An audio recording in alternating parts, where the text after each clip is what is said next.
Let's talk a little bit more internationally and maybe emerging markets. So how can companies in emerging markets, like, for instance, pharma companies in Brazil or semiconductors in India, employ open innovation tactics without butting up against strict international IP laws? So is open innovation applicable in those situations?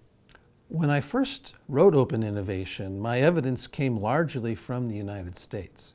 And I truly didn't know whether this would have much use outside the US or outside the developed economies.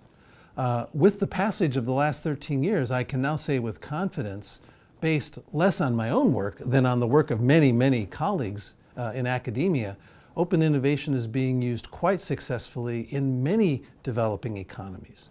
Brazil being among them, India being among them, China, if we still consider them developing, absolutely.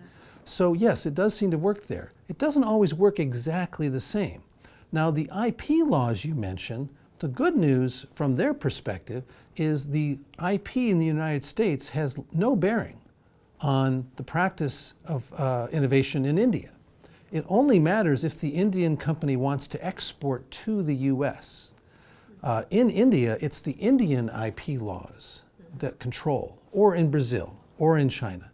It only matters what the US is doing when you're trying to export to the US as a country. So it is the case that places like China have a lot of piracy, a lot of illegal copying. Notice that that used to be true of countries like Japan or Taiwan as well. I'm old enough to remember when made in Japan meant cheap and crummy, and the Japanese were a nation of pirates back in the 1960s. What's changed is that Japanese technology has become so good that the Japanese companies themselves want and have received strong IP protection from their government.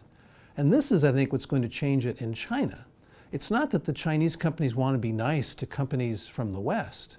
It's that the Chinese companies themselves are getting stronger and stronger in their research and technology. And they too, just as the Japanese and the Taiwanese did before, they too are going to demand protection from the pirates in their own country.